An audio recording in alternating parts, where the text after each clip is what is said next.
बिस्मिल्लाहिर्रहमानिर्रहीम। तुमसे है पाकिस्तान में खुश आमदीद। मैं हूँ साजिद हुसैन। मजबूत मुस्तहकम पाकिस्तान पर हम बात करते हैं।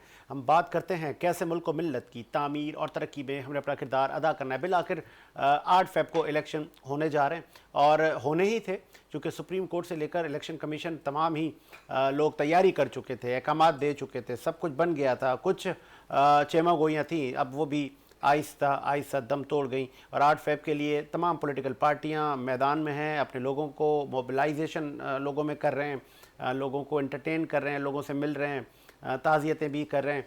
तो इस पे भी बात करेंगे। फिर हम बात करेंगे साबित वज़ीर-ए-आज़म नवाज़ शरीफ साहब ने कहा है कि मैं बेकसूर था और वो साबित हुआ। वो जज चले गए, आज लोगों ने देखा, खुदा ने देखा कि मैं सुरखरू हो गया। क्या वो वाकई सुरखरू हो गए? और वो सुरखरू होकर मेंबर नेशनल असेंबली बनने के बाद वजारत उज़्मा का हलफ लेंगे या नहीं, इस पर भी हम बात करेंगे। फिर हम बात करेंगे कराची में पाकिस्तान तहरीक इंसाफ की एक मरतबा फिर रैली निकली, इंतखाबी कैंपेन उनको कहा जा रहा था और चेयरमैन पीटीआई ने कहा भी था मुल्क भर से लोग निकलेंगे, तो कराची में भी निकले, लेकिन उन पर भी ताबड़तोड़ हमले हुए। उन्होंने परमिशन ली थी, नहीं ली थी, इस पर भी हम बात करेंगे। फिर हम बात करेंगे कि ताज़ियतों का सिलसिला शुरू हो गया है। सिंध में बड़ा एक हमें नज़र आया था कि एक बहुत बड़ा इत्तेहाद बनने जा रहा है, जिसकी क़यादत बशीर मेमन साहब कर रहे थे। उस इत्तेहाद का क्या हुआ? स्टूडियो मेरे साथ मौजूद हैं। आप बिजनेसमैन होने के साथ साथ पाकिस्तान की सियासत पर आपकी बड़ी गहरी नज़र है, अच्छा तज्जिया करते हैं, स्ट्रेट बोलते हैं। शकील अहमद सिद्दीकी साहब ने ज्वाइन किया, बहुत शुक्रिया सर शकील साहब, आपने टाइम दिया। उनके साथ सैयद निसार शाह ने ज्वाइन किया, आपका ताल्लुक PMLN से है। साबिक वज़ीर-ए-आज़म नवाज़ शरीफ साहब के करीबी साथियों में आपका शुमार है, बहुत शुक्रिया सर। शाह साहब आपने टाइम दिया। शाह साहब पहले ये कि नवाज़ शरीफ साहब कह रहे हैं मैं बेकसूर था हूँ और वो साबित भी हुआ। वो जो जज मेरे लिए बैठते थे अदालतें लगा के, आज वो एक एक करके चले गए और मैं सुरखरू हो गया। अब वो गालबन वज़ारत उज़्मा के मनसब पर बैठेंगे अनकरीब। जी बिस्मिल्लाहिर्रहमानिर्रहीम, शुक्रिया साजिद हुसैन। देखिए अल्हम्दुलिल्लाह, ये बात तो उस वक़्त मोहम्मद नवाज शरीफ साहब को जब उस वक़्त के अदालतों ने सज़ा दी थी तो उसने आसमान की तरफ देखा था और उसने कहा कि मैं फ़ैसला अपने रब पे छोड़ता हूँ। उसके बाद आज आप देख रहे हैं ना कि वो केसेस जो जितने भी थे वो सारे झूठे साबित हो रहे हैं। और मैं समझता हूँ कि इस वक्त जो अदालतें हमारी काम कर रही हैं तो वो ये नहीं कि वो हमारे मोहम्मद नवाज शरीफ साहब के केसेस में, वो बहुत केसेस हैं। अभी आपने देखा ना कि कुछ लोगों की इलेक्शन में जो था उनके मसले थे, जैसे 2-4 लोगों के, उनको भी उन्होंने ऑर्डर सुनाए। तो मैं समझता हूँ कि अदालतें अगर आज़ाद होंगी तो पाकिस्तान का भला होगा, पाकिस्तान आगे निकलेगा और आगे जाएगा। इस तरीके से मोहम्मद नवाज शरीफ साहब के ऊपर तो मॉनिटरिंग जजेस बिठाए गए थे जो पाकिस्तान के मेरे ख्याल से किसी भी हिस्ट्री में ये नहीं हुई, किसी दुनिया में हिस्ट्री में नहीं हुई कि उसके ऊपर मॉनिटरिंग जज बिठा दिए गए थे। तो उससे तो क्लियर जाहिर हो गया था कि मॉनिटरिंग जज बिठाने का मतलब क्या है, कि उनको सज़ा देनी है और अगर कुछ भी नहीं मिला उस सज़ा में तो उनको ये भाई जी अकामा याद आ गया। आप देखें ना, उनको तो अकामा में निकाला गया था ना। आप ये बताएं कि अकामा कोई जुर्म है या अकामा कोई, मैं नहीं समझता कि 16 का पाकिस्तान, 17 का पाकिस्तान अगर आप देखें और आज का 24 का पाकिस्तान, तो आप ये देखें ना कितना मसला है। अगर ये नुकसान हुआ तो अवाम का हुआ है। तो मोहम्मद नवाज शरीफ साहब को अल्लाह ने इज्जत दी है और अल्लाह ताला ने सुरखरू किया है और मैं समझता हूँ कि सारी उम्र अदालत बन रहे हैं। इंशाल्लाह अवाम ने उसको, इंशाल्लाह अवाम की मोहब्बत है। वो याद होगा आपको, जरदारी साहब ने कहा था कि मैंने कहा था शहबाज बन जा वज़ीर-ए-आज़म, तो फिर वो कहेंगे ना बिलावल को बनाओ भाई। नहीं देखिए, मैं उस वक्त की हुकूमत जो थी ना, वो हमारी जो 16 महीने की जो हुकूमत थी वो आइनी तरीके से हमारी एक आइनी तरीक़ाकार था, असम्बली में चेंजिंग थी। उसमें मतलब ये कि आपने नो कॉन्फिडेंस किया था और उसमें वो वोट जो सीटें थी आपकी, उसमें पीपल्स पार्टी की भी थी, जमात उलमा इस्लाम की भी थी, उसमें इत्तेहादी थे, PDM की। अगर डिमांड आ गई पीपल्स पार्टी की फिर क्या होगा? देखिए इस टाइम पे कोई डिमांड की बात नहीं हो रही है, जीतने के बाद अवाम की बात है ना। अवाम अगर मोहम्मद नवाज शरीफ साहब को मैंडेट देती है तो मोहम्मद नवाज शरीफ साहब प्राइम मिनिस्टर होंगे। ठीक है, आगे आपको शकील साहब, नवाज शरीफ साहब कह रहे हैं मैं बेकसूर ही था, आपका तजिया क्या कहता है? ये सारे मनगढ़ंत इल्ज़ामात थे, झूठे फॉल्स केसेस थे उन पर, ये सियासी इंतकाम का उनको निशाना बनाया गया, ये सब कुछ वो कहते हैं, या कि लंदन प्लान के तहत उनको एक नया एनआरओ मिल गया है, PTI वाले कह रहे हैं, या ऐसा ही है? देखिए 3 दफ़ा मोहतरम जनाब नवाज़ शरीफ साहब के साथ ये तारीख दोहराई जा चुकी है और इल्ज़ाम कभी भी बेवजह नहीं होता, उसकी बुनियादें होती हैं, ठीक है। रही बात यह कि वो इल्ज़ामात से बरी हो गए, तो जिस सुप्रीम कोर्ट ने, जिस हाई कोर्ट ने उन पे इल्ज़ामात लगाए थे, ठीक है, आज आप देख रहे हैं कि हवाओं का रुख फिर बदलना शुरू हो गया है, चूँकि 8 फरवरी अब करीब आती जा रही है, और अब अगर वो पीटीआई को रिलीफ दे भी दिया जाए तो वो इलेक्शन में उस तरह हिस्सा नहीं ले सकती जिस तरह से कि वो उसको लेना चाहिए था, और वो रिलीफ मिलना शुरू हो गया है। अच्छा। साइफर केस का नतीजा आपके सामने आ चुका है, तो क्या ये मान लिया जाए अगर वही उसूल, क्योंकि अब तो जजेस भी वो हैं जो नवाज शरीफ सबके मनपसंद हैं, अच्छा, ठीक है। तो उसके बाद साइफर केस का जो फैसला है उसमें जो इमरान खान साहब को जो रिलीफ मिलना शुरू हुआ है, जो उन पर से इल्ज़ामात हटना शुरू हुए हैं, तो क्या मान लिया जाए बेकसूर है, ठीक है। तो बात यह है कि कानून का इस्तेमाल हमारे यहाँ बालादस्त कुव्वतें जिस तरह से करती रही हैं, उसको अपने हक़ के लिए जिस तरह से वो अपना उसको तोड़ती मोड़ती रही है, वो सिलसिला जारी है। नवाज शरीफ साहब तो बेकसूर नहीं थे, 3 दफ़ा तो ये तजुर्बा मतलब हो चुका है। और रही बात ये वाली कि वो वजारत उज़्मा का हलफ उठाते नज़र आ रहे हैं या नहीं, तो इसका गालिब इम्कान है कि वजारत उज़्मा का हलफ वो उठाएँ। अच्छा, कभी इम्कानात हैं। कभी तो फिर ये साबिक़ सदर आसिफ अली ज़रदारी, आपको लगता है कि अगर कुछ नशिस्तें ज़्यादा ले लेती है पीपल्स पार्टी तो वो डिमांड भी तो कर सकते हैं कि मेरा बेटा भी तो वज़ीर आज़म के सफ़ में है और वो कैंडिडेट है? अल्लामा इकबाल फरमाते हैं कि जी पुरानी सियासत गरी खार है, ज़मी मीर व सुल्तान से बेजार है, गया दौरे सरमायादारी गया और तमाशा दिखाकर मदारी गया। लेकिन यहाँ पे आपको याद होगा कि कई साल पहले इस लफ्ज़ मदारी को तब्दील कर दिया था जमात इस्लामी ने जरदारी से। अच्छा, तो तमाशा दिखा के जरदारी गया। तो जरदारी साहब जो है वो मुकम्मल तौर पर अपने बेटे को जो है वो तख्त सौंप चुके हैं, और अब जो आप पोस्टर देख रहे होंगे उनके इंतखाबी, उसमें ना मोहतरमा दिखाई देती हैं और ना जरदारी साहब दिखाई देते हैं। आपने पता नहीं इस बात को नोट किया नहीं किया, लेकिन अब वो मुकम्मल तौर पर जो उनके बैनर हैं, जो पोस्टर हैं, उसमें पहले कभी भुट्टो, जुल्फ़िकार अली भुट्टो, बेनज़ीर भुट्टो, आसिफ अली ज़रदारी, बिलावल ज़रदारी 4 चेहरे दिखाई देते थे, अब वो सिर्फ बिलावल ज़रदारी दिखाई देते हैं, और उनका नारा भी अब इससे मिलता जुलता है। अच्छा जी, मतलब आप बिलावल नहीं बन रहे इस बार वज़ीर आज़म? बिलावल के इम्कानात बहुत कम है। अच्छा, बहुत कम है। अभी आगे मुमकिन है किसी जो है वो तोड़ जोड़ के नतीजे में कुछ लोग कुछ दो के नतीजे में शायद ऐसा हो जाए, लेकिन इम्कानात उनके बहुत कम है। नवाज शरीफ साहब वज़ीर आज़म बनेंगे चौथी बार, और उसके बाद मुल्क में तब्दीली आएगी, बेहतरी आएगी। देखिए मुल्क की जो माशी सिमतें हैं वो तो तय हो चुकी हैं, और वो मैं बारहा कह चुका हूँ कि जो निगरान हुकूमत है, और ये निगरान हुकूमत के अपने फैसले भी नहीं हैं, ज़ाहिर है कि फैसले जो है वो बालादस्त कुव्वतों के इस्टेब्लिशमेंट के हैं। उन्होंने ही जो ये माशी सिमतें हैं वो दुरुस्त की हैं, जिसके नताइज भी आप देख रहे हैं, तो वो तसलसल जारी रहेगा। वो ऐसा नहीं है कि कोई हुकूमत आने के बाद उनको इतनी आज़ादी दे दी जाए कि वो दोबारा से उसको अपनी मर्ज़ी की तरफ लेके जाएं, क्योंकि अब माशी हवालों से हम एक बहुत सख्त दौर से गुजर रहे हैं। अब हमारे पास मज़ीद तजुर्बात करने के लिए जो है गुंजाइश मौजूद नहीं है, तो जो तसलसल है माशी वो जारी रहेगा। सही सही। शाह साहब, अब मैं ज़रा पीटीआई की रैली पे बात करना चाहूँगा आपसे।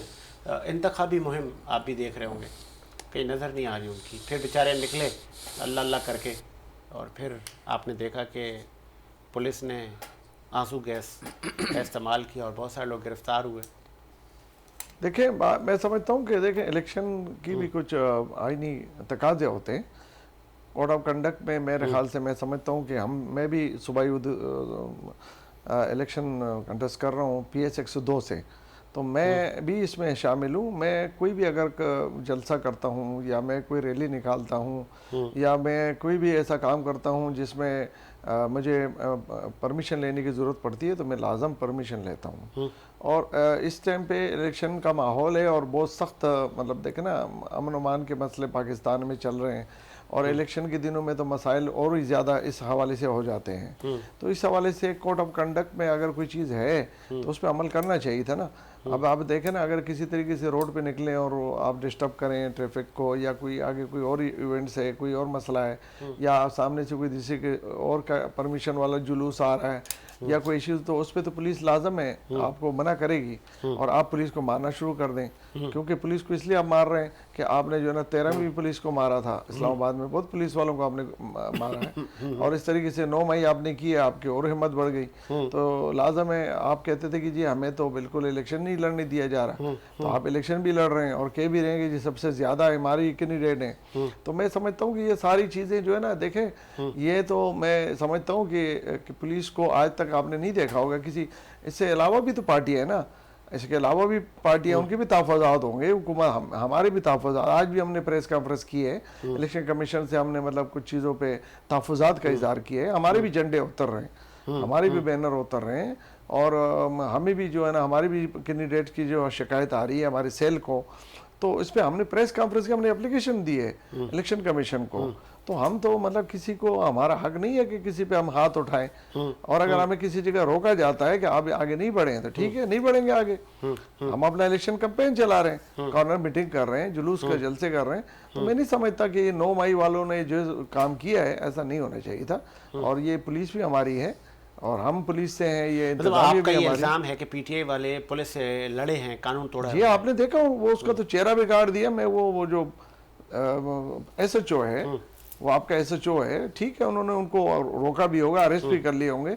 आज अगर इमरान नियाजी साहब जो है ना, वो आपके चेयरमैन, वो अरेस्ट है, गिरफ्तार है, तो वो भी इसके अलावा जो है ना, इससे पहले भी लोग गिरफ्तार हैं और भी लोग गिरफ्तार होते हैं। तो कोई ये पॉलिटिकल एक्टिविटी होती है, कोई इसमें गिरफ्तार होना या कोई बंद हो जाना कोई इशू नहीं है। आपने तो जेलों से भी आप इलेक्शन लड़ रहे हैं ना, आप कहते थे कि जी हमें तो कोई लड़ने ही नहीं दे रहा, हमारा तो ये नहीं हो रहा है। आपको तो अदालतें भी रिलीफ दे रही हैं, अभी सनम जावेद को और मेरे ख्याल से वो परवेज को और इनके प्रेसिडेंट जो है काफ का, और इस तरीके से। लेकिन अगर आप परमिशन नहीं लेंगे तो कोड ऑफ कंडक्ट में तो ये आता है कि आपको पुलिस से रोकेगी ना, आपको कोई इलेक्शन कमीशन जाके नहीं रोकेगा। 9 मई के बाद से इलेक्शन तो वो लड़ रहे हैं ना, कॉन्टेस्ट कर रहे हैं, डिफरेंट निशानात पर कर रहे हैं, लेकिन उनको कॉर्नर मीटिंग्स की रैलियां निकालने की अभी भी इजाजत नहीं है। रोज कर रहे हैं। तो फिर ये कल क्या मेरे हल्के के अंदर देखे ना, मेरे हल्के में जहाँ मैं इलेक्शन कंटेस्ट कर रहा हूँ, तो PTI के झंडे लगे हुए, बैनर लगे हैं, पोस्टर मेरे साथ लगे हुए, और कार्य मीटिंग्स कर रहे हैं, अपनी डोर टू डोर अपनी कैंपेन चला रहे हैं। अब आप जाएं किसी रोड को बंद करें और वहां जाके पता नहीं कौन सी हरकतें आपकी, जो सारी उम्र पता नहीं आदतें कौन सी बिगड़। ना एक छोटी सी बात मैं बताऊं ना, आदतें भी तो ठीक करनी चाहिए, आदतें भी ठीक करनी चाहिए। शकील साहब एग्री करते हैं या कुछ और मकसद है, या कुछ और मकसद है? अच्छा चले पूछ लेते हैं ना। मैं शाह साहब की बात से 1% भी इत्तेफाक नहीं करता। अच्छा, उसकी वजह यह है कि आप और हम जब सड़कों पे निकलते हैं, हाँ। तो क्या आपने ये देखा है कि PTI को जो है वो इंतखाबी मुहिम चलाने की वो आज़ादी हासिल है? नहीं है, ठीक है। और दूसरी बात ये है कि मुस्लिम लीग नून ख़ुद भी कभी भी जो है वो, जब भी वो हज़्ब इख्तिलाफ़ में रही, तो पुलिस वालों के साथ उनका क्या रवैया रहा, ये कोई ढकी छुपी बात नहीं। मैं कल का एक वाक़या मैं चाहूँगा कि चलो दोहरा ही दूँ। मेरे अपार्टमेंट के जिस प्रोजेक्ट में मैं रहता हूँ, उसके मैं रात को 12-1 बजे बाहर आया, तो 4-5 लोग आए PTI के पोस्टर लगाने। तो हमारे चौकीदार साहब उनके पास गए, तो वो चौकीदार से डर रहे थे, कह रहे थे यार आप हम चले जाएं, भले फिर फाड़ देना जी, बिल्कुल हमें लगाने दे दें आप। ऐसा ही है, बिल्कुल ऐसा ये ही है। और फिर ये कि कुछ किरदारों ने मुस्लिम लीग नून की काफ़ी शोहरत हासिल की, जिसमें गुल्लू भट्ट का नाम सर फहरिस्त है। अच्छा, आपको याद होगा कि वो पुलिस वालों के साथ मिलकर और जो कुछ वो मतलब गाड़ियों के साथ तोड़ फोड़ कर रहे थे, और उसके फुटेज मौजूद हैं। तो ऐसा नहीं है, चूँकि अब इनको ये यकीन दहानी हासिल है कि जी अगली हुकूमत इनको मिलनी है, उन पर सब केसेस ख़त्म हो चुके हैं, लिहाजा इन्हें ऐसी कोई ज़रूरत नहीं है कि तोड़ फोड़ की जाए। या वरना तो जिस वाक़े की ये बात हो रही है, उसमें SHO साहब की तो बात हुई, क्या एक सहाफ़ी के साथ नाज़िबा सलूक नहीं हुआ? क्या उसका चेहरा नहीं बिगड़ा? तो उसका जिक्र क्यों नहीं है? वो किस पार्टी का कारकुन था? तो मैं इसलिए इनकी बात से इत्तेफाक नहीं करता। हाँ, जो सियासी पार्टियों का किरदार होता है, कहते हैं कि जी वो अल्लाह अकबर के शेर में सामने लिखा हुआ है कि उम्मीद क्या है सियासत के पेशवाओं से, ये खाकबाज हैं, रखते हैं खाक से पेवंद। ठीक है, तो ये मेरा कहावा नहीं है, ये उस शायर मशरिक का कहा हुआ है जिसने इस मुल्क को बनाने का तस्वुर दिया था। सही सही। तो आप उनकी नज़र की, आप उनकी जहाँ बीनी देखें कि आज हम जो है बिल्कुल उसकी अमली तफसीर देख रहे हैं अपनी सड़कों के ऊपर। तो कितना बड़ा लॉस होगा बीइंग अ पीटीआई पार्टी। उनको बल्ले का निशान नहीं है, डिफरेंट निशानात से वो लोग इलेक्शन में हिस्सा ले रहे हैं। उन्होंने कहा कि हम ग्राउंड खाली नहीं करेंगे पाकिस्तान से। आपको क्या लगता है, आपका तजिया क्या कहता है, कितनी नशिस्तें पीटीआई लेने में कामयाब होगी? मुश्किल तमाम 18, 20, 22 इससे ज़्यादा मुमकिन नहीं है। अच्छा, देखिए उसकी वजह यह है कि जितने भी उनके उम्मीदवार हैं वो सब आज़ाद उम्मीदवारों की हैसियत से इंतखाबात लड़ रहे हैं, और हमारी जो सियासी तारीख़ है वो इस बात से भरी पड़ी है, जिस अदम एतमाद की तहरीक का शाह साहब जिक्र कर रहे हैं, उस अदम एतमाद की तहरीक में कैसे कैसे लोगों को ख़रीदा गया, ये भी कोई पोशीदा बात तो नहीं है। ठीक है, और हमारे यहाँ तो मैंने आपको पिछले प्रोग्राम में बताया था कि अब तो ये खुली छूट दे दी गई है। अब तो ये हॉर्स ट्रेडिंग की जो मिसालें अब कायम होंगी वो दुनिया देखेगी, वो दुनिया देखेगी। इस वक्त हमें ज्वाइन किया है टेलीफोन कॉल पर, आप सीनियर जर्नलिस्ट हैं, ज़ुहैब मंशा ने हमें ज्वाइन किया। खुश आमदीद कहेंगे ज़ुहैब मंशा। बहुत शुक्रिया साजिद भाई, थैंक यू सर। मैं आगाज करूंगा शहर कायद से। कल एक सर पाकिस्तान तहरीक इंसाफ की एक रैली निकली थी, उसको कहा जा रहा था कि ये इंतखाबी रैली है, फिर उसको हमने देखा 3 तलवार पर उसको रोका गया, फिर पुलिस के साथ उनके मामलात, गैस, आंसू गैस फेंकी गई। क्या आपने क्या मनाजिर देखे जो हुआ वो ठीक हुआ? मेरे ख्याल से नहीं, बहुत अनफॉर्चुनेट है और इस तरह नहीं होना चाहिए। कोई भी पॉलिटिकल पार्टी हो, वो पीटीआई हो, पीपल्स पार्टी हो, पीएमएलएन हो, कोई भी हो, XYZ, अगर वो रैली निकाल रहे हैं, अगर वो जमहूरी तौर पर बाहर अपना जो है वो अपनी पावर शो कर रहे हैं, तो आई थिंक उसमें पहली तो जिम्मेदारी जो है वो पुलिस की भी होती है कि उन्हें प्रोटेक्शन फराहम करे, लेकिन इस तरह के वाकयात का होना बहुत अनफॉर्चुनेट है। नहीं, ज़ुहैब यहाँ पे नून लीग के रहनुमा सैयद निसार शाह मौजूद हैं। उन्होंने कहा कि परमिशन नहीं लेते, फिर सड़कें ब्लॉक कर देते हैं, पुलिस से लड़ जाते हैं, तो फिर कानून तो हरकत में आएगा ना। 9 मई के बाद से इनको पीटीआई वालों को ये आदत सी हो गई है। नहीं, ऐसे नहीं है। आप देखें कि जब भी किसी भी पॉलिटिकल पार्टी हो, कोई मजहबी जमात भी हो, जब वो रैली निकालते हैं, जब वो प्रोटेस्ट करते हैं, तो वो ज़ाहिर रास्ते बंद होते हैं। वो तो हमें सबको ही इस तरह की जो है वो तकलीफ से गुजरना पड़ता है। बट जहां तक बात है लोगों का असला उठाना, हथियार हाथ में लेना, तो आई थिंक इसकी कतन इजाजत नहीं होनी चाहिए। और वो अगर कोई प्रोटेस्ट टाइप पर है, अगर कोई रैली की सूरत में है, पब्लिक की सूरत में है जो कानून की वायोलेशन कर रहा है, तो rule of law first priority पर होना चाहिए। रैली की इजाजत होनी चाहिए, वो अपनी जगह, लेकिन रैली की आड़ में अगर कुछ लोग ऐसे हों जो इस तरह जो है वो कानून की धज्जियां उड़ाएं, तो आई थिंक वहां कानून को बिल्कुल एक्शन होना चाहिए। लेकिन इसके साथ साथ पुलिस का भी ये रोल आता है, क्योंकि दोनों तरफ से आ रहा है कि पुलिस ने भी जिस तरह उनके साथ वो रवैया अपनाया, वो भी आई थिंक इतना अप्रिशिएटेबल नहीं था। तो दोनों को अपनी अपनी जिम्मेदारी है वो अदा करने की। मैं चाहूंगा जरा विफाक से भी आप मुझे अपना मौक़िफ़ बता दें। नवाज शरीफ साहब कह रहे हैं मैं बेकसूर साबित हो गया। आपको लगता है पंजाब की फिजाओं में अब सिर्फ नवाज ही नजर आ रहे हैं और इमरान खान माइनस हो चुके हैं, ऐसा ही है? बिल्कुल ऐसे ही है जी। पंजाब में वफाक में नवाज नून लीग ही है, वही नजर आ रही है। और इमरान साहब जो है वो माइनस हो गए हैं, और माइनस होने की वजह जो है वो उनकी ऐसी पॉलिटिकल गलतियां हैं जो कि बहुत बड़ी गलतियां हैं, और वो नहीं होनी चाहिए थी। 9 मई जैसा वाकया बहुत अनफॉर्चुनेट है, वो नहीं होना चाहिए था। हमें सियासी तौर पर सियासी हिकमत अमली से ही चलना चाहिए, और जहां अदारों के साथ टकराव की बात है तो किसी सूरत मेरे ख्याल से नहीं होनी चाहिए। हमारे साथ पास एक ही ऐसा अदारा है यूनिफॉर्म की हालत में कि जिसके ऊपर हम इंसार कर सकते हैं। और बहुत इंपॉर्टेंट ज़ुहैब, बड़ी जिम्मेदारी के साथ एस्टैब्लिशमेंट की इन्वॉल्वमेंट। तमाम पॉलिटिकल पार्टियां हमेशा उंगली उठाती हैं इलेक्शन के बाद। अब जब रिजल्ट आएंगे, आपको लगता है कि एस्टैब्लिशमेंट पर फिर उंगलियां उठेंगी, वो अपना कॉलर बचा पाएंगे इदारे, या कि फिर हर आम और ख़ास की ज़बान पर यही होगा कि ये पॉलिटिकल इंजीनियरिंग हो गई, ये फरिश्ते आए डब्बे भर गए? जी ऐसे ही है। देखें, वो पाकिस्तान में कभी भी फ्री एंड फेयर इलेक्शन तो नहीं हुए, सिलेक्शन ही होती है। तो मेरे ख्याल से एस्टेब्लिशमेंट की इन्वॉल्वमेंट पॉलिटिकल नहीं होनी चाहिए। पॉलिटिकल नवाज शरीफ साहब सिलेक्ट होने जा रहे हैं क्या?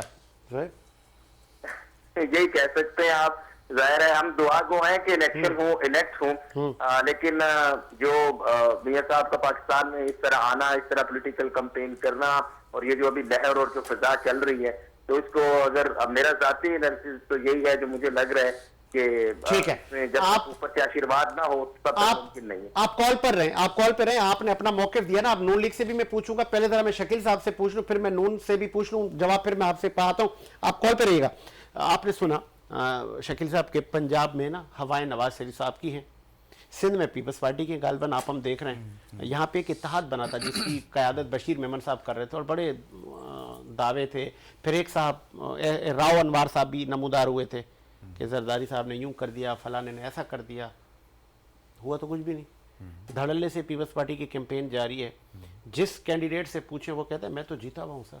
बिल्कुल ऐसा ही है। पहली बात तो ये कि मैं ज़ुहैब साहब की बात से एक एक लफ्ज़ से मैं इत्तेफाक करता हूँ। अच्छा, हाँ, जो हाँ, कुछ भी उन्होंने कहा। दूसरी बात ये कि आपने अभी कल की खबर देखी होगी कि 2 सूबाई उम्मीदवार पीटीआई के पीपल्स पार्टी के हक़ में दस्तबरदार हो गए। बताएं। ठीक है, तो और एक मेरे अजीज़ हैं जो पीटीआई के प्यारे हो गए, पीपल्स पार्टी को प्यारे हो गए, ऐसा कहें। हाँ, हाँ। जी, एक मेरे अजीज़ दोस्त हैं जो पीटीआई के मरकज़ी कायद थे और मैंने फिर कल आपसे उनका जिक्र भी किया था। हाँ, हाँ, हाँ। मैंने उनको फ़ोन किया ये समझ के कि वो अब तक पीटीआई के लिए जोश और जज्बे के साथ सरगर्म अमल हैं, लेकिन उन्होंने मुझे सरप्राइज़ किया, कहने कि नहीं जी मैं तो आईपीपी का हिस्सा हूँ अब और आईपीपी के टिकट से मैं इलेक्शन लड़ रहा हूँ। बताएं। और दूसरा जुमला उनका ये था कि यार हम कोई फौज से लड़ सकते हैं क्या? तो ये है वो ज़मीनी सूरत हाल जो कि दिखाई दे रही है। पंजाब में पीपल्स पार्टी को मुकम्मल मुस्लिम लीग नून को मुकम्मल आज़ादी हासिल है और सिंध में पीपल्स पार्टी को मुकम्मल आज़ादी हासिल है। और यहाँ पर जो हमारी इस्टेब्लिशमेंट है उसको वैसे भी अब 2 पार्टी नहीं 3 पार्टी का निज़ाम सूट करता है। अच्छा जी, वो कौन सी तीसरी सर? तीसरी पीटीआई। अच्छा सही सही। क्योंकि देखिए अब तो इलेक्शन के नताइज जो है वो करीब करीब आपके सामने हैं। गो के इलेक्शन हुए नहीं है, बिल्कुल हुए नहीं है। हाँ, हाँ। लेकिन जो भी लोग बसीरत की निगाह रखते हैं, जैसे ज़ुहैब साहब इस वक्त लाइव पर मौजूद हैं, तो मैं उनकी राय से इत्तेफाक करता हूँ। तो वो नताइज तो आपको सामने दिखाई दे रहे हैं। लेकिन इसके बाद क्या होगा? पहले 2 पार्टी सिस्टम था। हाँ। एक पार्टी को आशीर्वाद रहती, दूसरी डराया जाता था। हाँ। अब 3 पार्टी सिस्टम सूट करता है। अच्छा, ठीक है, तो इसके कभी इम्कानात हैं और जो कि नज़र भी आ रहे हैं कि अब पीटीआई को आहिस्ता आहिस्ता रिलीफ मिलना शुरू हो गया है और उसको डराने के लिए फिर तैयार किया है। गो के इसके लिए गालिब का एक शेर है कि जी आखिर शब दीद के काबिल थे बिस्मिल की तड़प, सुबह दम कोई अगर बाला बाम आया तो क्या बात है, क्या बात है। सैयद निसार शाह ज़ुहैब मंशा ने भी अपना मौक़िफ़ दिया। उन्होंने कहा कि पंजाब की फ़िज़ाओं में क्या तकरीबन पाकिस्तान की फ़िज़ा गूंज रही है। नवाज शरीफ साहब वज़ीर आज़म बनने जा रहे हैं और एक तासुर दिया जा रहा है कि बादशाह सलामत आ गए। आपको याद होगा जब वो आए बड़े प्रोटोकॉल के साथ, जिसका जिक्र ज़ुहैब मंशा ने भी किया कि पहले दिन से जो उन्होंने एंट्री दी है लग ऐसा ही रहा था कि उनके लिए पूरी तैयारी हो चुकी है, जस्ट टाइम गुजर जाएगा। कुछ वो कहते हैं ना फॉर्मेलिटीज़ हैं वो पूरी करनी और फिर बादशाह साहब को तख्त नशीन किया जाएगा। देखिए मैं समझता हूँ कि ऐसा नहीं है।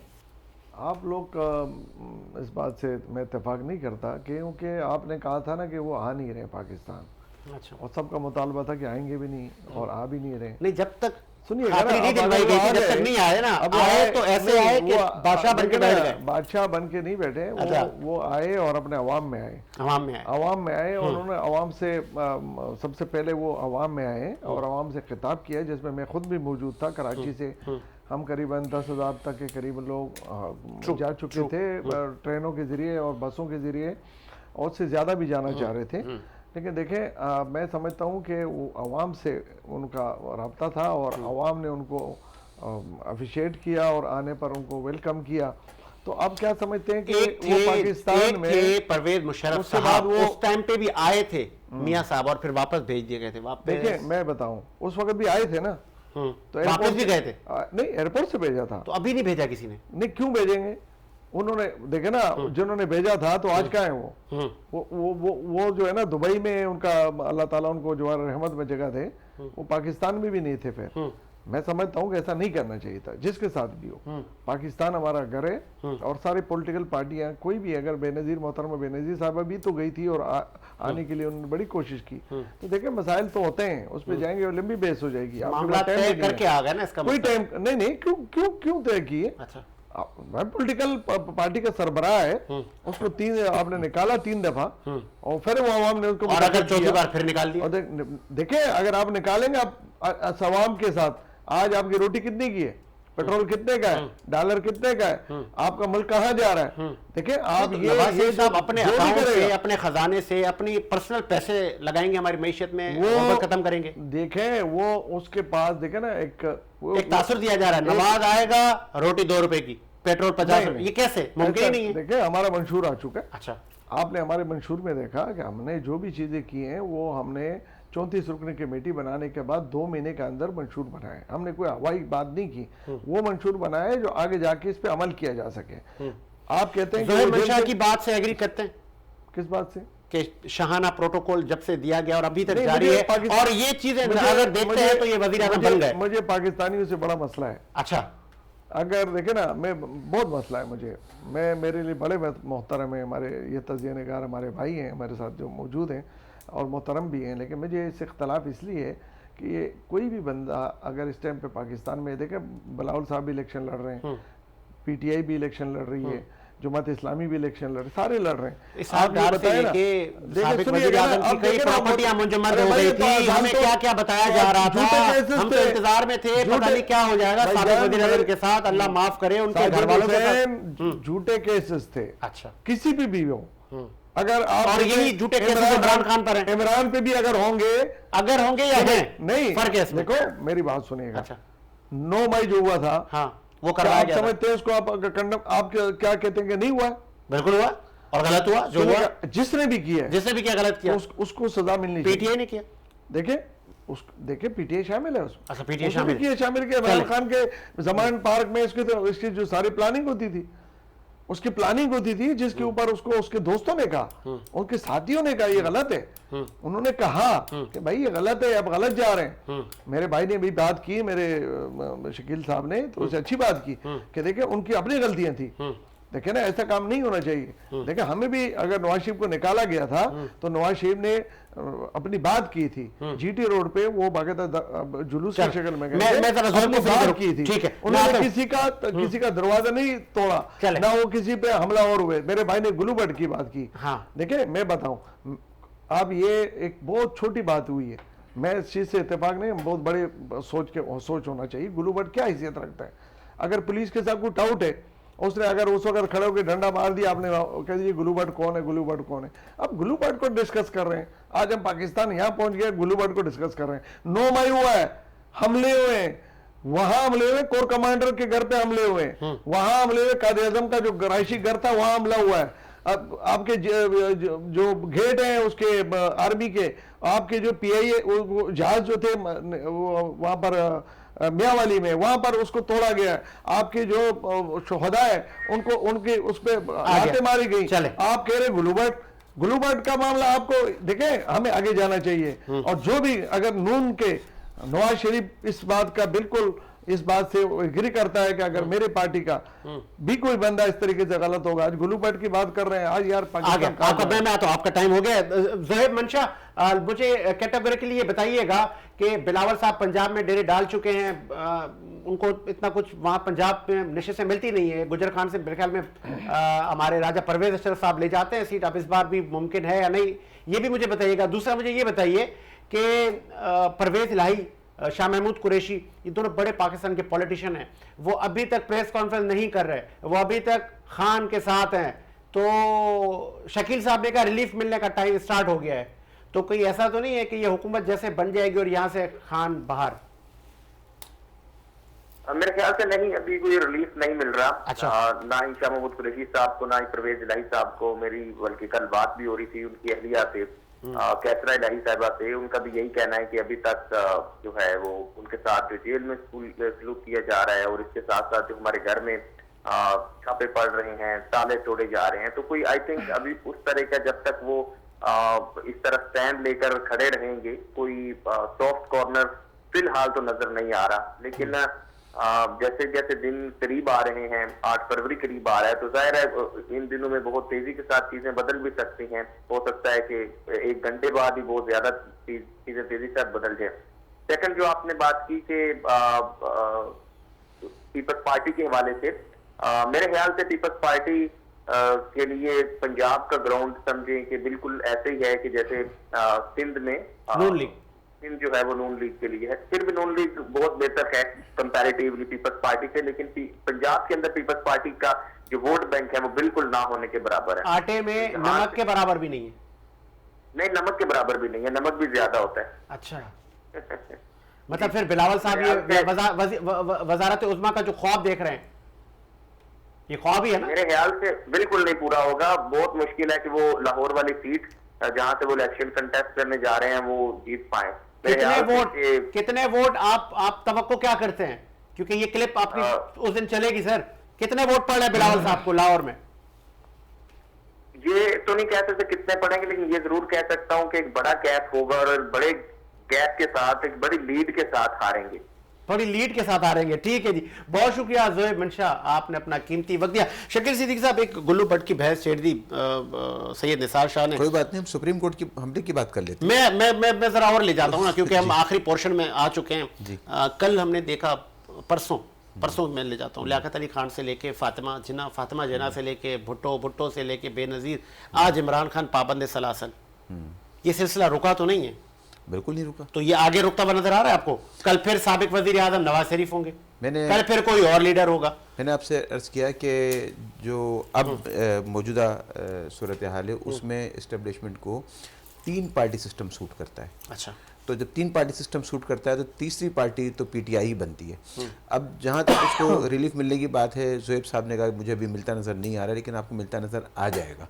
उसकी वजह यह है कि देखिए, कभी भी बालादस्त कुव्वतें ये नहीं चाहेंगी कि इतनी बड़ी पार्टी को मुस्लिम लीग नून के रहमो करम पे छोड़ दें। और आपने इसका एक ट्रेलर देखा भी था पिछले दिनों, जब मरीम नवाज साहबा जेल में बड़ी रऊनत के साथ गई और उन्होंने मुकालमा किया इमरान खान से। तो ये जो कुव्वतें हैं, जो ये गोटियाँ खेलती हैं, उनको वो कभी भी इस बात की इजाज़त नहीं देंगी कि ऐसा हो, और ये इजाज़त इमरान खान साहब को भी नहीं थी। अच्छा, सही, उनको भी नहीं थी। सही। तो ये मुमकिन नहीं है कि ये इजाज़त जो है वो उनको दे दी जाए कि अपनी मर्ज़ी से उनको इमरान खान को या दीगर लोगों को फुटबॉल बना लें। ये डोर अपने हाथ में रखना चाहेंगे। दूसरी बात ये कि नवाज शरीफ साहब जो है अवाम में नहीं बल्कि कारकुनान में आए हैं अपने। अच्छा, ठीक है, शाह साहब भी फरमा रहे हैं कि मैं गया तो कारकुन है ये। अच्छा, ये जाएंगे कारकुनान में आए हैं वो। अवाम का क्लेम तो हर पार्टी करती है। ठीक है, तो कौन सी पार्टी के बिलावल साहब अवाम की बात नहीं करते, या इमरान खान साहब नहीं करते, या नवाज शरीफ साहब नहीं मतलब करते? अपने कारकुनों में आए हैं, अवाम में नहीं आए। अवाम में नहीं आए वो। अच्छा, तो ये कहना मुनासिब बात नहीं। और फिर ये कि गुल्लू भट्ट की मिसाल अगर आपको छोटी लगती है तो सुप्रीम कोर्ट पे हमले की मिसाल तो बड़ी है ना, हम उसको ले लेते हैं। वो आप ही के रिकॉर्ड पर है, और मेरा कहा हुआ नहीं है, ये मेरा कहा हुआ नहीं है, बल्कि बात यह है कि जो हालात और वाक़यात पेश आए। फिर आपने एक बात शाह साहब ने और भी कही थी डॉलर की। देखिए, डॉलर मैंने आपको बताया था कि 1973 से लेकर और 1982 तक डॉलर 9 रुपये 99 पैसे रहा है। नवाज शरीफ साहब वजीर खजाना बने पंजाब के, और डॉलर ने परवाज शुरू की। ठीक है, और उसके बाद 3 दफ़ा जब ये वजीर आजम बने हैं तो डॉलर बतदरीज ऊपर गया है। अगर आप कहें तो मैं उसके रेट बता दूं आपको कि उनके किस दौर में डॉलर कहाँ छोड़ के गए, दोबारा आए, फिर कहाँ से कहाँ छोड़ के गए, फिर आए, फिर कहाँ से कहाँ छोड़ के गए। वो 160 रुपये भी छोड़ के गए थे वो, 9 रुपये 99 पैसे वाले डॉलर। ठीक है, आप क्लेम करते हैं कि उन्होंने मईशत ठीक कर दी। कहाँ से मईशत ठीक कर दी उन्होंने? तो आगे होती भी नजर आ रही है आपको? आगे उसकी सिमतें तो फिलहाल दुरुस्त कर दी गई हैं, और लेकिन इसका क्रेडिट निगरान हुकूमत को जाता है, या निगरान हुकूमत के पीछे जो कुव्वतें हैं उनको दिया जाना चाहिए, उन्हीं को जाता है, इस्टेब्लिशमेंट को जाता है। और मैं ये समझता हूँ कि चूँकि उसके नताइज और उसके समरात भी नज़र आने शुरू हो गए हैं, जो दिखाई दे रहे हैं। स्टॉक एक्सचेंज है, डॉलर को एक जगह पे बांध दिया गया है, और दीगर जो माशी इशारियाँ हैं वो भी बखूबी और अच्छे नज़र आ रहे हैं। तो कोई भी ये नहीं चाहेगा कि इसको रिवर्स गियर लग जाए। तो मैं ये समझता हूँ कि वो जो एक शोर था कि जी मिसाक जमहूरियत के बाद अब मिसाक मईशत होना चाहिए, तो वो गैर तहरीरी तौर पर तो मिसाक मईशत को तय हो चुका है। पीपल्स पार्टी अपोजिशन करेगी? पीपल्स पार्टी अपोजिशन करेगी। उसके साथ पीटीआई के लोग होंगे या वो प्यारे हो चुके होंगे पीपल्स पार्टी को? नहीं, पीटीआई के लोग देखिए, क्योंकि मेरा आपने बताया कहा कि चूंकि कि- वो आज़ाद हैसियत में इलेक्शन लड़ रहे हैं, तो ये बड़ी तादाद में ये होगा कि जी खरीदो फरोख्त होगी, हॉर्स ट्रेडिंग होगी। अच्छा। ठीक है। और उसके बाद पीपल्स पार्टी जो है वो अपोजिशन में नज़र आ रही है और मुस्लिम लीग नून हुकूमत में नज़र आई वफाक और पंजाब में। तो फिर ये एक आपने वीडियो कुछ आपकी नज़रों के आगे गुजरी होगी, कलाम पाक पे हलफ वाली। पीटीआई के बहुत सारे लोग कलाम पाक पे हलफ खा रहे हैं, ले रहे हैं कि भाई हम देखिए, कहीं नहीं जा रहे। अभी शाह साहब फरमा रहे थे, अदालतों की बात कर रहे थे, और उन अदालतों की बात हो रही हाई कोर्ट और सुप्रीम कोर्ट की। छोटी कोर्ट से लेकर और सुप्रीम कोर्ट तक जब भी कोई शख्स बात करने खड़ा होता है, उससे कलाम पाक भी हलफ लिया जाता है। उसके बावजूद एक झूठा होता है, एक सच्चा होता है। तो मतलब मेरा ये है, ये कसम के बाद भी लोग, मतलब मेरा ये है कि जो किरदार है ना, किरदार है, उसकी बड़ी अहमियत होती है। आपको क्या नजर आते हैं ये किरदार वाले लोग जो हमारे अहले सियासत हैं? इनमें तो किरदार वाले लोग मौजूद नहीं हैं। अच्छा। इनकी कसम क्या,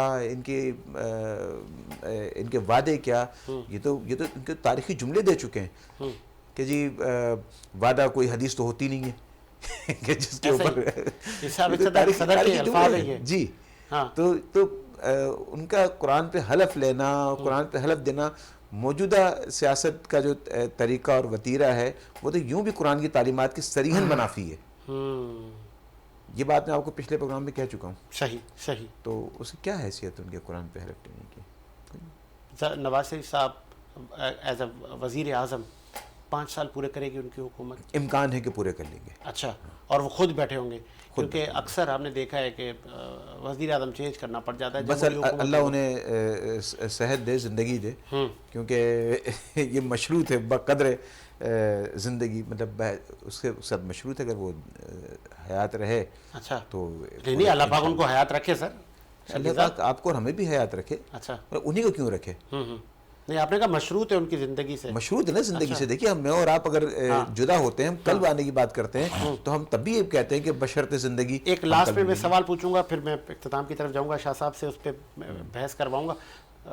बिलावल साहब ने कहा कि शहबाज साहब ने कहा मुनाजरा कर लेते हैं। आज बिलावल साहब ने कहा मैं आपका चैलेंज एक्सेप्ट करता हूँ, आए बैठते हैं सिंध में, हम कंपैरिजन कर लेते हैं। ये सियासी ड्रामा कहें? ड्रामा है। अच्छा, बिल्कुल ड्रामा है भाई। जब मनाजरा होता है तो उसके लिए कोई तारीख, कोई वक्त, कोई मकाम का तयन किया जाता है। वो तो बिलावल साहब तो काफ़ी अरसे से कह रहे हैं कि वो मनाजरे की दावत दे रहे हैं नवाज शरीफ साहब को, और उनकी तरफ से इसका जवाब नहीं दिया गया। ठीक है, आज अगर शहबाज शरीफ साहब की तरफ से आया है तो इनकी तरफ से कौन सा कोई दिन, तारीख और वक्त मुकर्रर कर दिया गया? मुमकिन है हो? नहीं होगा। ये सिर्फ आवाम को सिर्फ ड्रामा है। अच्छा, नहीं होगा। 8 फरवरी के बाद तो फिर वैसे भी आपको पता है कि फिर गिले शिकवे दूर हो जाएंगे। और ये अवाम सियासी कहते हैं ना, अवाम को और कारकुनान को गरमाया जा रहा है। ऐसे ही है, उसके अलावा कुछ नहीं। अच्छा, गरमाओ गुलामों का लहू ज़ोक़ यकीन से, कुंजिश के फिरोमाया को शाही से लड़ा दो। ये कुंजिश के फिरोमाया जो होता है, ये कमज़ोर परिंदे को, कबूतर को कहते हैं। और 9 मई को चूँकि वो शाहीनों से, शाहीन सिंबल है हमारी पाक फौज का, तो कुंजिश के फिरोमाया शाही से लड़ गया। उसके बाद फिर ये हुआ कि जी जो उनकी तरफ से आया कि सुल्तान ये जमहूर का आता है ज़माना, जो नक्श कोहन तुमको नजर आए मिटा दो। चलें आगे आओगे शाह साहब। ये मुनाजरे कब हो रहे हैं? कंपैरिजन किया जाएगा एक दूसरे की सर्विसेज का, एक दूसरे की तरक्की का, कि हमने क्या दिया क्या नहीं दिया। बिलावल साहब ने कहा आए सर, बैठते हैं, मुनाजरा कर लेते हैं। मैं समझता हूँ कि इस वक्त आप बिलावल साहब की बात कर रहे हैं। देखें, मैं समझता हूँ कि बिलावल साहब को इस वक्त कुछ उसके पास बोलने के लिए कुछ नहीं है। अच्छा, देखें ना, आप बताएं ना, वो क्या बताएंगे कि सिंध और कराची 15 साल से बैठे हुए हैं और मुनाजरा हो गया ना। 15 साल से आप इस कराची को देख रहे हैं, आपने गटर बना दिया, आपने इसको कचरा कुंडी बना दिया। मेयर उनका है, सिंध में जितने डिस्ट्रिक्ट हैं 15 वहां से साल कैंडिडेट की वो जीत कर हुकूमत, आते हैं। मनाजरा, ये आवाम उनको वोट कहां से देती 15 है? साल की हुकूमत, मनाजरा। यार आप बताएं ना, शहबाज शरीफ लाहौर से फैसलाबाद, गुजरांवाला, पिंडी, रावलपिंडी, कौन सा शहर आप इससे मुआवजा कर रहे हैं? आप मनाजरा कर रहे हैं। आप मनाजरा कर रहे हैं पेशावर का, पीटीआई वाले पेशावर का, शहबाज शरीफ से। आप लोगों ने बनाई है? जी NICVD आप लोगों ने बनाई है? कौन सी मीडिया? NICVD hospital. देखिए मैं बताऊँ आपको, अगर आप बात कर रहे हैं कि वो एक हॉस्पिटल बनाया है, हम अप्रिशिएट करते हैं। आप क्या समझते हैं कि एक हॉस्पिटल से ही पूरा? एक नहीं है सर, बहुत सारे डिस्ट्रिक्ट में NICVD ये बनाया है, सर। प्राइवेट नहीं सर, गवर्नमेंट का है सर। नहीं, गवर्नमेंट का गंबट में भी है, सक्कर में भी है, हैदराबाद में भी है, हर जगह है सर। तो आप जाएं पंजाब में, कोई कम है क्या? आप पंजाब में जाके देखें, मोटरवे बनाया, मोटरवे किसने बनाया? ग्रीन पास किसने? मेट्रो नहीं सर, किसने मोटरवे दिया? ना करना सर, वो तो नहीं, नवे आप की क्या बात बता है, रहे हैं? इतना आपको पुरानी बातें ना नहीं, करें। आप अभी अभी कोई नई चलो, बातें करें आप ना। हेल्थ पे आ रहे हैं ना, हेल्थ के अलावा और कितने वो हैं? आपने सर, मैं पीपल्स पार्टी का नुमाइंदा तो नहीं हूँ। नहीं, आप लेकिन नुमाइंदा ये- हैं। अच्छा, आप इसलिए नुमाइंदा है कि आपने सारी चीजें छोड़ के उसको एक हॉस्पिटल आपने मुझे गिरवा दिया। नहीं, शाह साहब, आपने सुने मेरी शाह बात, साहब, सुने मेरी बात, सुने। दुनिया में आप सेहत और मेहरबानी तालीम ही करें, देखी जाती है। आप वो देखें, मैं उसको, उसकी उम्र अभी इतनी नहीं है, उसको बोलने दे। 8 फरवरी को इंशाल्लाह फैसला हो जाएगा। अगर उसको अवाम ने पसंद किया तो उसको प्राइम मिनिस्टर का बहुत शौक है। देखे ना, ये PTI के चेयरमैन को भी बहुत शौक था। जब वो बने नहीं थे ना, वो एक सब झंडा पाकिस्तान का लगा के, एक तरफ अपने पार्टी का लगा के कहता था जी मैं आज मेरा इंटरव्यू इस तरीके से करूँ। इसको भी वही शौक चढ़ा हुआ है। रोजाना एक तीर लिया होता है, लकड़ी का तीर लेके ना वो खड़ा होता है, रोजाना वो शेर का शिकार, रोजाना शेर का शिकार। उसके बाद बोलने के लिए कुछ नहीं है। देखिए हम इस वक्त लगे हुए, फोकस हमारा अवाम है। आपकी हुकूमत का फॉरेन मिनिस्टर है, देखें, हमारी हुकूमत कोलिशन हुकूमत का फॉरेन मिनिस्टर था, उनकी अपनी सीटें थी, जिसकी तारीफ उनकी कर चुके सीटें हैं थी। वजीर आज़म शहबाज शरीफ देखें, साहब उनके पास कि बिलावल की as a foreign minister performance से मैं मुतमईन हूँ। देखें, 100% आज आप कह रहे हैं वो बचा है, वो बिलावल तीर लेके आ जाता है। हमने उस पे हाथ रखा हुआ था, जितने दिन आप लोगों ने हाथ रखा हुआ था। चला रहे थे, उसको चला रहे थे, उसको रोजाना ब्रीफिंग दिया जाता था। उसको शहबाज शरीफ ने बहुत मेहनत की उसके साथ। आपने पीपल्स देखें, पार्टी का हम क्योंकि मुझे नुमाइंदा बना ही हमारे दिया है, बेहतरीन, शाह साहब मुझे आपने बना ही दिया है, देखें, अगर तो उसको फिर आज- मैं पीपल्स पार्टी का एक आध और काम भी गिनवा दूं। देखें, क्या- 18वीं तरमीम, 17वीं तरमीम, मैं समझता 18वीं 58 to B।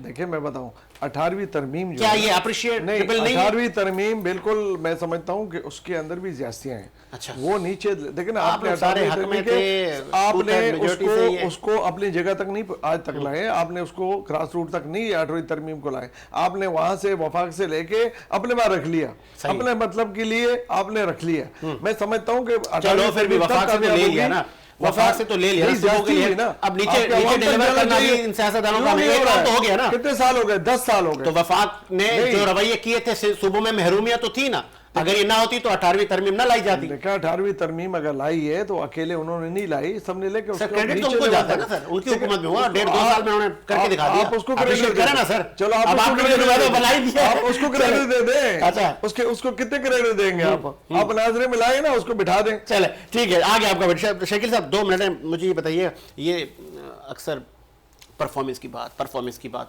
बात, क्या वाकई जब इतनी लो परफॉर्मेंस नहीं, जैसे उसने कहा कि 15 साल में पीपल्स पार्टी में ये अवाम वोट देती भी है या कि इधर भी मखलूकात उतरती हैं और कारकुनान होते हैं, जैसे मैंने आपसे कहा कि नवाज शरीफ साहब पीपल्स पार्टी कारकुनान भारी हैं। अक्सर से सिंध से कैसे जीत सकती है? पीपल्स इतने बड़े बड़े इत्तेहाद रेदा पीपल्स पार्टी इंतहाई मुनज़्ज़म जमात है। अच्छा। इंतहाई मुनज़्ज़म जमात है। और मैं अगर ये कहूँ कि वो देखिए, जो PTI का जो रेला आया उसमें भी जो पीपल्स पार्टी का जो वोट बैंक था वो कायम दायम रहा।